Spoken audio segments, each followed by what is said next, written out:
శ్రీ విష్ణు పురాణం శుక్లాంబరధరం విష్ణుం శశివర్ణం చతుర్భుజం ప్రసన్నవదనం ధ్యాయేత్ సర్వవిఘ్నోపశాంతయే. శ్రీవాణీ గిరిజారూపాం శ్రీవాక్సౌభాగ్యదాయినీం శ్రితకల్పలతాం వందే మాతరం భువనేశ్వరీం. శాంతాకారం భుజగశయనం పద్మనాభం సురేశం విశ్వాకారం గగనసదృశం మేఘవర్ణం శుభాంగం లక్ష్మీకాంతం కమలనయనం యోగి వృద్ధ్యానగమ్యం వందే విష్ణుం భవభయహరం సర్వలోకైకనాథం. కథా ప్రారంభం. పరాశరుడు మునులలో మున్నెన్నదగిన తపోధనుడు. తల్లి కడుపులో ఉన్నప్పుడే వేద శాస్త్రాది విద్యలు క్షుణ్ణంగా నేర్చిన విద్యావంతుడు. చిన్నతనములోనే తపశ్శక్తిచే రాక్షస సంహారం చేసినవాడు. బ్రహ్మ మానస పుత్రుడైన పులస్త బ్రహ్మ వల్ల దివ్య జ్ఞాన శక్తిని పొందినవాడు.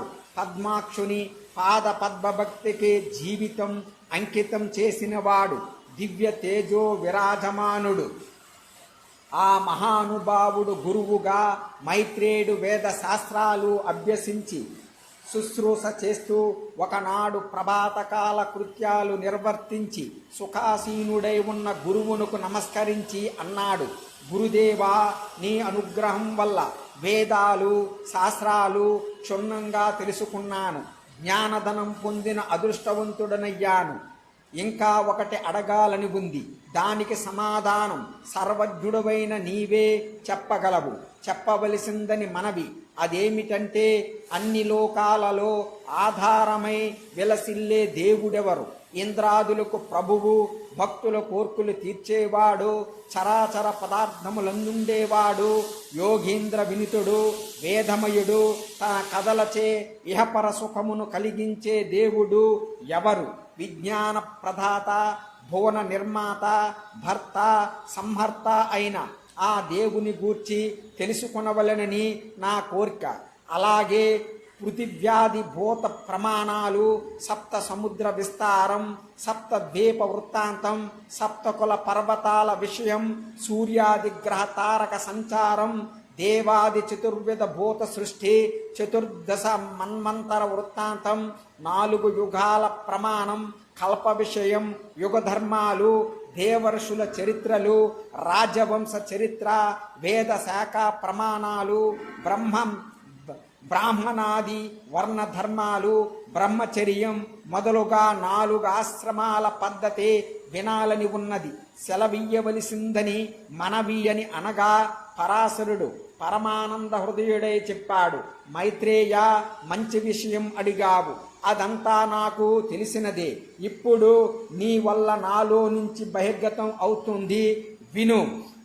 నా చిన్ననాడు ఒకప్పుడు పులస్త బ్రహ్మ వచ్చి నన్నెంతో ఆధారముగా చూసి నువ్వు పురాణకర్తవవుతావు అని వరమిచ్చి వెళ్ళిపోయాడు. ఆ వరం ప్రభావం పౌరాణిక విషయం అంతా నాకు స్వాధీనం అయ్యింది. దానిని వివరిస్తాను, విను అని అనగా మైత్రేయుడు, ఆచార్య, పురాణకర్తగా నిన్ను పులస్తుడు అనడానికి కారణమేమిటి అని అడుగగా పరాశరుడు చెప్పాడు, మునుపు విశ్వామిత్రుడు పగబట్టి మా తాత కొడుకులను 100 దారుణంగా చంపించాడు. రక్షకుల చేత మా తండ్రి శక్తి వారితోనే మరణించాడు. అప్పటికే నేను తల్లి కడుపులో ఉన్నాను. వేద శాస్త్రాదులు నాకు వశమయ్యాయి. కొన్నాళ్లకు జన్మించాను. పెద్దవాడనై తపశ్చర్యలో ఉండగా మా అమ్మ దృశ్యంతి నా వద్దకు వచ్చి చెప్పింది, నీ తండ్రిని నిష్కారణముగా రాక్షసులు వచ్చి దారుణముగా చంపారు. నిగ్రహించటం, అనుగ్రహించటం అనే శక్తులు కలవాడవై శత్రు సంహారం చేయకపోవటం ఏమనాలి అని నన్ను నిందాస్తుతిగా అన్నది. వెంటనే నేను అధర్వ మంత్రాలతో రాక్షస సంహార యజ్ఞం ఆరంభించాను. నా మంత్రాల ధ్వనికి లోకం అల్లలాడిపోయింది. సురలు ఆనందముగా జయధ్వనులు చేశారు. ఆ రాక్షస సంహార యజ్ఞములో లెక్కకు మిక్కిలిగా రక్కసులు మరణించారు. చావక మిగిలిన వారు మా తాత వశిష్ఠుని వద్దకు వెళ్ళి రాక్షస సంహారం విషయం చెప్పి ప్రార్థించగా ఆయన వాళ్ళకి అభయం ఇచ్చి నా దగ్గరకు వచ్చి ఆదరముగా అన్నాడు, నాయన పరాశర శాంతించు, ఏదో ఎప్పుడో జరిగింది, దానికిప్పుడు నువ్వు ఘోరముగా ఈ జీవహింసా కార్యం మునులకు దూషం చేయవచ్చునా? ఇలాగ చేయవలసేవారు రాజులు, ఆపు, కోపం విడువు, జీవహింస చేసేవారికి సద్గతి రాదు, ఆ విషయం నీకు తెలియనిది కాదు. ఇంకొక మాట, ఈ పని ఆనాడు నేను చెయ్యలేనా? కన్న తండ్రిని చూస్తూ ఊరుకున్నాను. కారణం జీవహింస మునుల కృత్యం కాదు, కాబట్టి శాంతించు. కోపం పాపానికి ధూపం, ఘోర నరక కోపం ముక్తిని స్వర్గమును సంపాదించిన తపశ్శక్తిని పుణ్యమును యశస్సును ధర్మమును పోగొట్టుతుంది. ఇక వారి వారి కర్మఫలం కష్టసుఖాలను కలిగిస్తుంది. దానికై చింత సంతోషం పొందకూడదు. చూడు, ఏ తప్పు చెయ్యని రాక్షసులు వచ్చి అభయం కోరుతూ ఏడుస్తున్నారు, వారిని రక్షించు. తాత బోధ విని శాంతించి రాక్షస మారణ హోమం ముగించాను. అంతలో పులస్త బ్రహ్మ వచ్చి మా తాతచే సత్కారం పొంది కూర్చుండి నన్ను చూశాడు. ఆనందించి అన్నాడు, వాసిష్ఠ, శాంతమూర్తివయ్యావు, నీ కోరిక ఏమి అని అడుగగా నేను ఆయన పాదాలకు నమస్కరించి జ్ఞానం, మధురమైన వాక్కు, ప్రతిభ, పాండిత్యం, పురాణ ప్రావీణ్యం కావాలి, ప్రసాదించు అని ప్రార్థించాను. తదాస్తు అని ఆయన వెళ్ళిపోయాడు. పులస్తుని వాక్కు నీ కోరికను సఫలం చేయుగాక అని మా తాత వరమిచ్చినట్టుగా ఆశీర్వదించాడు. మైత్రేయ, ఆ మహానుభావుల అనుగ్రహం వల్ల దేవరహస్య కార్యాలు, వేద విద్యా విశేషాలు నాకు కరతలామలకాలయాయి.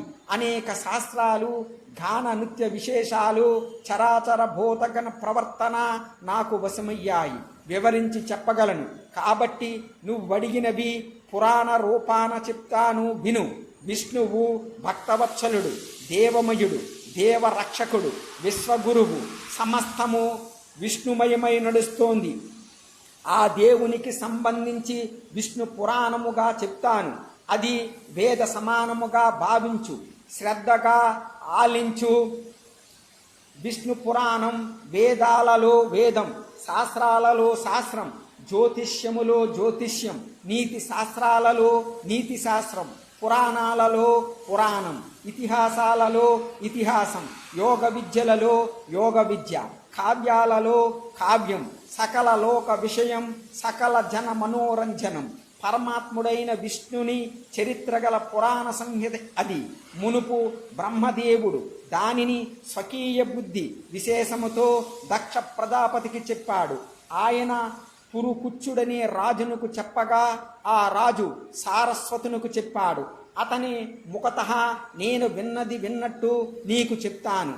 మైత్రేయ, నీ వల్ల ఈనాడు పరమానందుడు, జగద్వంద్యుడు, మునిలోకస్తుత్యుడు, నిత్యుడు అయిన రమారమణుని వర్ణించే అదృష్టం కలిగింది.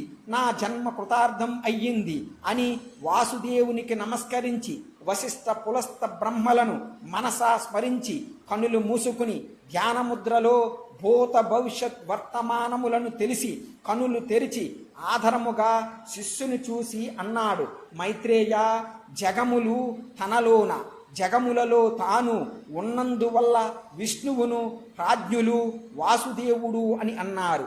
ఆ వాసుదేవుడు అంతా తన రూపమై చరాచరములుంటాయి. ఆయన తన రూపం ఉపసంహరించుకుంటే సర్వం శూన్యం. అప్పుడు వాసుదేవుడు కాలపురుషుడవుతాడు. కాలం వాసుదేవుని లీలారూపం. ఆ రూపమే పగలుగా రాత్రిగా ఉంటోంది.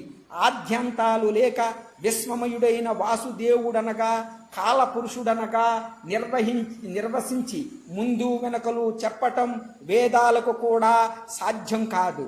విత్తు ముందా చెట్టు ముందా అంటే ఏది ముందు ఏది వెనక ఎవరు చెప్పగలరు మైత్రేయ?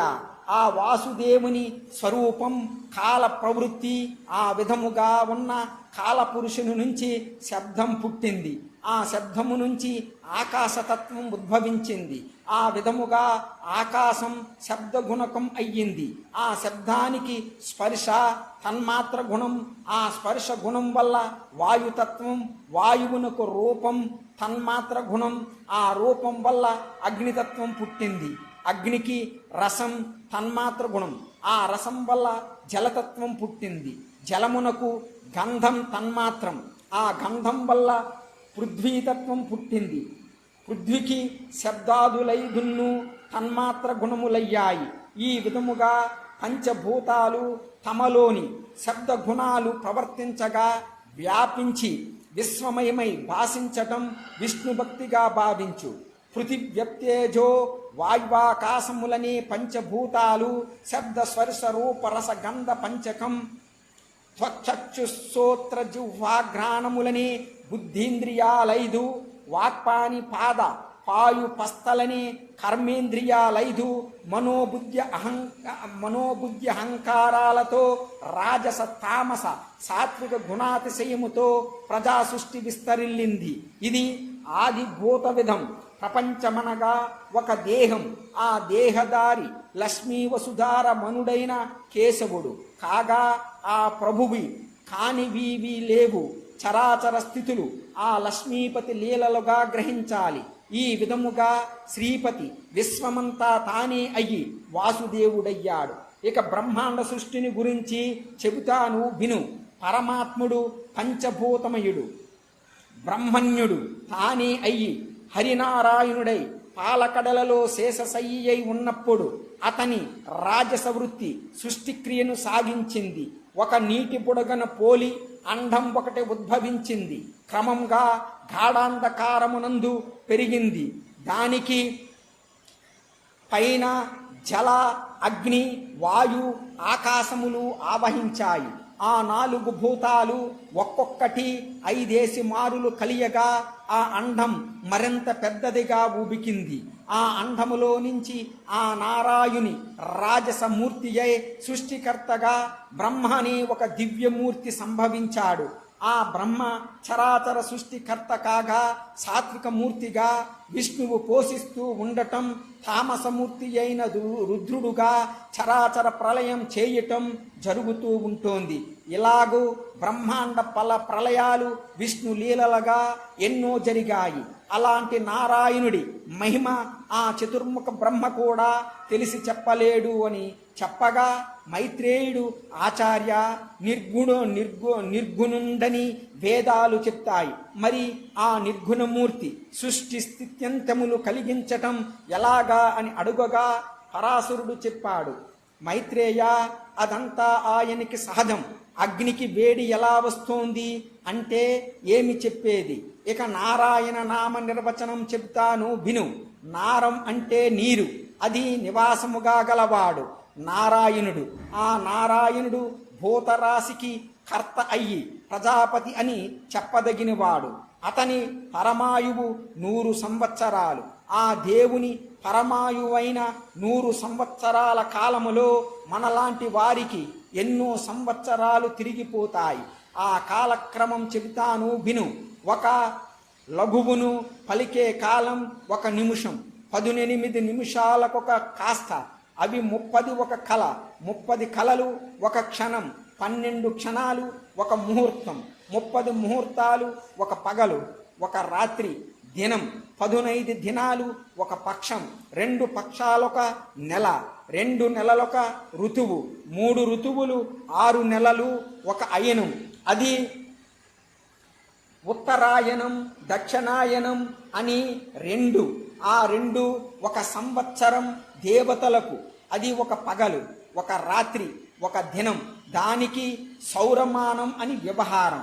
17,28,000 సంవత్సరాలు కృతయుగం, 12,96,000 సంవత్సరాలు త్రేతాయుగం, 8,24,000 సంవత్సరాలు ద్వాపరయుగం, 4,32,000 సంవత్సరాలు కలియుగం.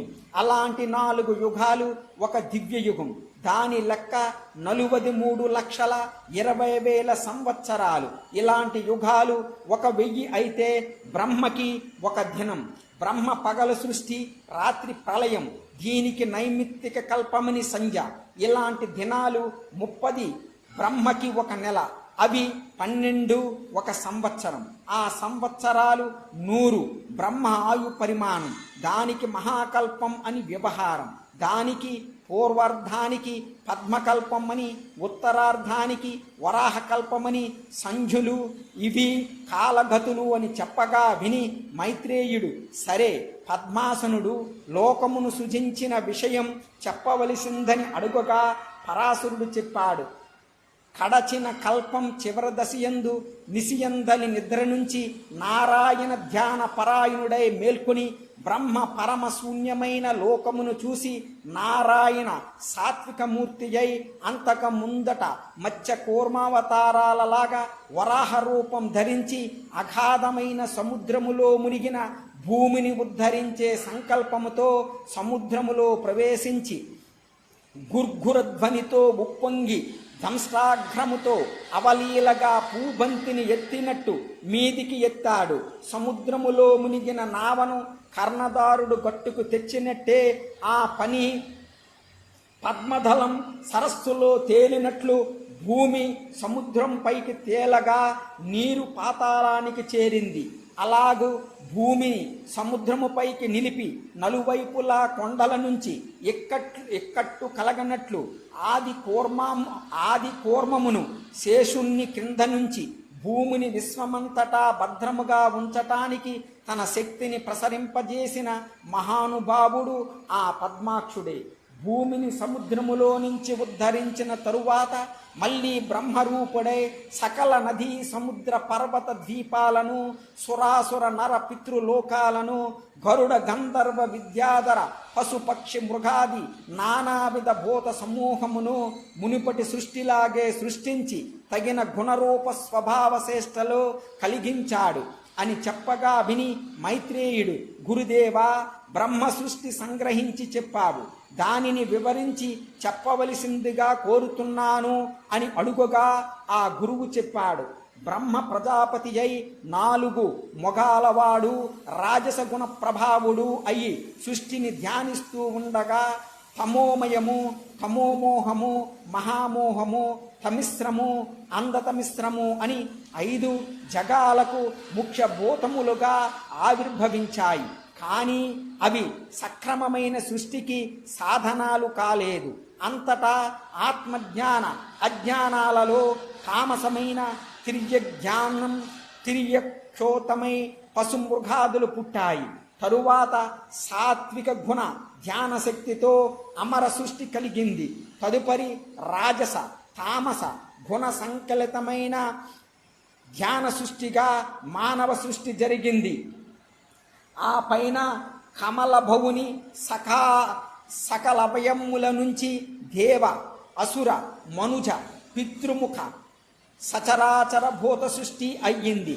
తరువాత ఆయా జాతులు వారి వారి కర్మల కారణములుగా పుట్టి హింసాహింసలు, కాఠిన్య మార్ధవములు, నిందానిందలు, ధర్మాధర్మాలు, సత్యాసత్యాలు, ధ్యానాధ్యానాలు కలిగి ఇంద్రియ వ్యాపారాలకు తగిలి నానా విధములైన రూపాలు, జాతి స్వభావ చేష్టా గుణాలు కలిగేట్టు సృష్టించాడు అని చెప్పగా విని మైత్రేయుడు అన్నాడు, సరే, మానవులు ఏ ఏ జాతులుగా బ్రహ్మ అవయవాల నుంచి ఉద్భవించారో వినాలని ఉంది అనగా పరాశరుడు చెప్పాడు. బ్రహ్మ సాత్విక గుణరూపముగా ముఖము నుంచి బ్రాహ్మణులు, రాజస గుణరూపాన భుజముల నుంచి క్షత్రియులు, రాజస తామస గుణరూపాన ఊరువుల నుంచి వైశ్యులు, తామస గుణరూపాన పాదాల నుండి శూద్రులు పుట్టారు. వీరిలో బ్రాహ్మణులకు వేదాధ్యయనం, క్షత్రియులకు భూపాలన, వైశ్యులకు కృషి, శూద్రులకు బ్రాహ్మణ భక్తి విహిత కర్మలుగా నిర్ణయించాడు. ఈ 4 కులాల వారు బ్రహ్మ అవయవాల నుంచి పుట్టినవారే కనుక యజ్ఞాలు చెయ్యటానికి అర్హులే. యజ్ఞాల వల్ల దేవతలకు సంతృప్తి సంతుష్టి కలుగుతాయి. ఆ దేవతల ఆనందం ప్రజావృద్ధికి మూలం. కాబట్టి యజ్ఞాలు కళ్యాణ కారణములుగా గ్రహించాలి. పాపకర్మల ఆలోచన లేక, దుర్జనుల పనులు విమర్శించక, ధర్మ మార్గం తప్పక, నింద వచ్చే పనులు చెయ్యక, ఇతరుల పొగడ్తలకు పొంగక ప్రవర్తించే నరులు సురులతో సమానము. తాము చేసిన దానముల ఫలముగా మోక్షమును మానవులు పొందుతారు. శ్రద్ధగా ఆచారమును పాటిస్తూ ఎవ్వరినీ బాధించక, తాము ఏలాంటి బాధలు పొందక, నిర్మల మనస్కులై విష్ణుభక్తి పరాయణులుగా జీవించేవారు బ్రహ్మ ప్రత్యేకించి సృష్టించిన వారిని గ్రహించాలి. తామస గుణముతో లోభమోహాలకు లొంగి, పుణ్యక్రియల ఆలోచన లేక, రోగాలకు చిక్కి, పాపపుణ్యాలతో నలుగుతూ పామరులుగా ఉండేవారుగా బ్రహ్మ కొందరిని సృష్టిస్తాడు. కొందరు పుణ్యాత్ములు, కొందరు పాపకర్ములు, కొందరు పాలకులు, కొందరు సేవకులు, కొందరు మాననీయులు, కొందరు సంపన్నులు, కొందరు దరిద్రులు బ్రహ్మ సృష్టిలో ఉంటారు. పరస్పరం ధనకాంక్షతో పోరాడే వారికి తగిన చతురంగ బలాలు, పురాలు, వాహనాలు బ్రహ్మ సృష్టి విశేషముగా తెలుసుకో. మానవుల జీవనానికి ధాన్యం, పప్పు దినుసులు, గోమహిషాలు, నివాసాలు, ఫలవృక్షాలు, కిలలు, పెసలు మొదలైన పదార్థాలు బ్రహ్మ సృష్టించినవే. ఇలా సృష్టించిన పెంపు లేక సృష్టి ఉండటం చూసి బ్రహ్మ తనతో సమానులైన ప్రజాపతులను సృష్టించి లోకమును ప్రజా సమృద్ధితో చెయ్యాలని సంకల్పించి నవబ్రహ్మలను మానసిక సృష్టిగా రూపొందించాడు. వారు భృగువు, పులస్తుడు, పులహుడు, క్రతువు, అంగిరసుడు, మరీచి, దక్షుడు, అత్రి, వశిష్ఠుడు. ఖ్యాతి, భూతి, సంభూతి, క్షమ, ప్రీతి, సన్నపి, ఊర్జ, అనసూయ, అరుంధతి అనే కన్యలను సృష్టించి ఆ నవబ్రహ్మలకు సక్రమముగా భార్యలను చేశాడు. అలాగే సనకాది యోగులను మానస సృష్టిగా సృష్టించాడు. వారు సంసార విముఖులై బ్రహ్మ విద్యా పారంగుతులై తపశ్చర్యకి జీవితాలు అంకితం చేసిన మహాత్ములయ్యారు. తరువాత పద్మాసుని కనుబొమ్మల నడుము నుంచి కామిని సహితుడై మధ్యాహ్న భాస్కరుడులాగా పాలాక్షుడైన రుద్రుడు ఉద్భవించాడు. ఆ అర్ధనారీశ్వరుడి వెంట మరి 10 మంది జన్మించారు. మొత్తం వారు ఏకాదశ రుద్రులు. తరువాత బ్రహ్మ ఒక పుత్రుని పుట్టించాడు. అతని పేరు స్వయంభువమనువు. శక్తియుక్తులకు ఆ తండ్రి లాంటివాడు. అతడు శతరూప అనే కాంతను పరిగ్రహించాడు. ఆ వధూవరులకు ప్రియవతుడు, ఉత్తానపాదుడు అని 2 కొడుకులు, ప్రసూతి, ఆకూతి అని 2 కూతుళ్ళు కలిగారు.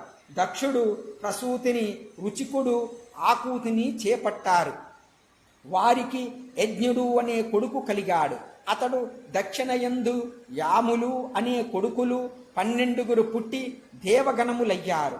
దక్షునకు ప్రసూతియందు 24 కూతుళ్ళు జన్మించారు. వారిలో శ్రద్ధ, లక్ష్మి, ధృతి, తుష్టి, పుష్టి, మేధ, క్రియ, బుద్ధి, లజ్జ, వపువు, శాంతి, సిద్ధి, కీర్తి అనే 13 ధర్మువు పరిగ్రహించాడు. ఖ్యాతి, సతి, సంభూతి, స్మృతి, ప్రీతి, క్షమ, సన్నపి, అనసూయ, ఊర్జ, స్వాహ, స్పధ అనే 11 వరుసగా భృగువు, భవుడు, మరీచి, అంగిరసుడు, పులస్తుడు, పులహుడు, క్రతువు, అత్రి, వశిష్ఠుడు, అగ్ని, పితృదేవుడు వరించారు. తదుపరి కల్పారంభ సమయమునందు బ్రహ్మ అంకము నుంచి ఒకనిని పుట్టించాడు. అతని పేరు నీలలోహితుడు. పుట్టిన వెంటనే ఆ శిశువు నాకు పేరేమి అని రోధించగా రోధనం వల్ల రుద్రుడు అని పేరు పెట్టాడు. ఆ బాలుడు అలాగే 7 మార్లు ఏడవగా వారు నుంచి భవుడు, సర్వుడు, మహేశ్వరుడు, పశుపతి, భీముడు, ఉగ్రుడు, మహాదేవుడు అని పేర్లు పెట్టి రుద్రాదిగా 8 పేర్ల వాణిని చేసి యనమండ్రుగా విభాగించాడు. వారు సూర్యుడు, జలం, పృథ్వీ, వాయువు, అగ్ని, ఆకాశం, దీక్షితుడు, చంద్రుడు అనే శరీరాలుగా ఉండేటట్టు చేసి ఆ సూర్యాదులకు వరుసగా సువత్సల, ఉష, సుకేసి, శివ, స్వాహ, దిక్కు, దీక్ష, రోహిణి అనే వారికి భార్యలనుగా చేశాడు. అష్టమూర్తి అయిన రుద్రునకు, మేనకా హిమవంతులకు జన్మించిన ఆదిశక్తి పరమేశ్వరి గౌరి సతిగా ప్రస్తుతి పొంది భార్య అయ్యింది. భృగువునకు ఖ్యాతియందు దాత, విధాత అనే కొడుకులు, లక్ష్మి అనే కూతురు జన్మించారు. ఆ లక్ష్మిని శ్రీహరికిచ్చి పెళ్లి చేశాడు అనగా విని మైత్రేయుడు అడిగాడు. లక్ష్మికి పాలకడల కూతురని లోకములో పేరు, మరి భృగువు పుత్రిక అని చెప్తున్నారు, ఏమిటి ఈ వింత?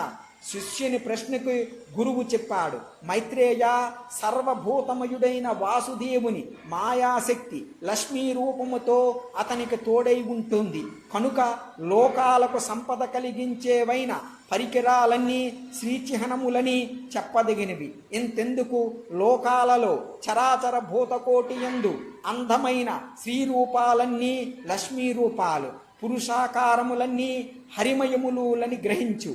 పాలకడలలో పుట్టి రమాదేవి వాసుదేవిని దేవి అయి లోకములో ప్రసిద్ధి పొందటం వేదవాకు. ఆ వృత్తాంతం మరచి బ్రహ్మముఖత నేను విన్నది చెబుతాను విను.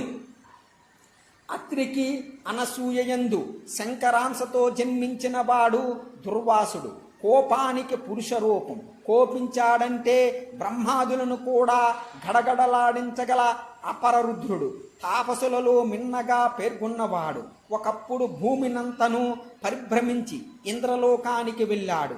అప్పుడు ఒక విద్యాధర కాంత నందనవనములో ఉన్న పారిజాతము నుంచి పువ్వులు కోసి దండ అల్లి పట్టుకుని ఎదురు వచ్చి దుర్వాసును చూసి ఆ దండ ఇచ్చి నమస్కరించి వెళ్ళిపోయింది. దుర్వాసుడు దండను తన జడలకు వేలాడగట్టి విలాసముగా ఏనుగులాగా నడుస్తూ వస్తూ ఎదురుగా ఐరావతారూఢుడై వస్తున్న ఇంద్రుని చూసి కొంచెం పక్కకు ఒత్తిగిలి నిల్చున్నాడు. ఒకంత చేపటికి ఇంద్రుడు దగ్గరగా వచ్చాడు. వెంటనే దుర్వాసుడు తన జడలలో ఉన్న పోదండను తీసి ఇంద్రుని కందించి దీవించాడు. ఇంద్రుడా దండను అంకుశముతో అందుకుని అలక్ష్యముగా ఐరావతం కుంభస్థలం పైన ఉంచాడు. ఆ పూదండ పరిమళానికి గండు తుమ్మెదలు రొదచేస్తూ దాని మీద వాలగా ఐరావతం బెదిరి ఆ పుష్పమాలికను తొండముతో కింద పడవేసి కాళ్లతో తొక్కి రేకులూడగొట్టి నలిపి విసిరివేసింది. ఇటు అటు ఉన్నవారు ఇంద్రుడు ఏనుగు చేసిన పనికి చప్పట్లు చరుస్తూ పకపక నవ్వసాగారు. దుర్వాసుడా వికారపు పని చూసి నిప్పులు రువ్వే కళ్ళతో చూసి ఔరా ఇంద్ర, అమరాధిపతివని ఆదరించి మన్ననగా పూదండ ఇస్తే రాజ్యాధికార మదముతో ఇలాంటి దుర్వినీతి పని చేస్తావా? నీ సిరి సంపద సముద్రములో కలియుగాక అని శపించి వేడి నిట్టూర్పులు విడిస్తూ వడివడిగా అడుగులు వేస్తూ వెళ్ళిపోయాడు. వెంటనే ఇంద్రుడు ఏనుగు మించి దిగి పరిగెత్తుకుపోయి దుర్వాసుని పాదాలకు సాష్టాంగముగా నమస్కరించి లేచి చేతులు జోడించి, మహామునీంద్ర క్షమించు, నా తెలివి తక్కువతనం క్షమించు, అనుగ్రహించు అని గద్గద కంఠుడై ప్రార్థించగా దుర్వాసుడు నెయ్యి పోసిన అగ్గిలాగా మరింత ఉడికెత్తి, దురాత్మ, మర్యాద మన్నన లేక నన్ను అవమానిస్తావా? ముజ్జగాల దొరతనం అంత మత్తెక్కించిందా? అలా చేసిన అవమానం చాలక ఇంకా ఏదో అని నన్ను వలలో వేసుకోవాలని చూస్తున్నావా? నోరు మూసుకుని పోతివా? సరే, లేదా నీ పేరు ఊరు లేకుండా శపిస్తాను చూడు. ఆనాడు దొంగ వేషం వేసి అహల్యను అవమానించి గౌతమునిచే దయదలచి బ్రతికి వచ్చావు. నేను గౌతముణ్ణి కాను. నా కోపానికి అగ్ని కూడా బూడిదవుతాడు. అత్రి మహాముని కొడుకును తెలుసునా? పో, నువ్వు ఇంకా ఏమైనా అన్నావో నీ బ్రతుకు నడివీధి మెతుకవుతోంది. భరించరాని అవమానం చేశావు, పోరా అని వడివడిగా పరిగెత్తినట్టు వెళ్ళిపోయాడు. చేసేది లేక ఇంద్రుడు వెనుదిరిగి వచ్చి కందిపోయిన హృదయముతో పొందుతూ ఐరావతం ఎక్కి ధారగా కన్నీరు కారే కళ్ళతో భవనానికి వెళ్ళాడు. అంతే, అమరావతిలో ఒకటే కలకలం. ఏమిటా అని బిక్కమొహముతో భవనము నుంచి వెలుపలకు వచ్చి నిలుచున్నాడు. అప్సరసలు, కల్పవృక్షాలు, కామధేనువు, ఐరావతం, ధనరాశులు ఒకదాని వెంబడి ఒకటి పెనుగాలికి దొర్లిపోయినట్లు పోయి అదృశ్యంలయ్యాయి. ఇంద్రజాలములాగా అయ్యి అమరావతి సర్వశూన్యమైపోయింది. దుర్వాసుడు పెట్టిన శాపం ముల్లోకాల ప్రభువుకి తగిన ముజ్జగాలకి ఆవరించింది.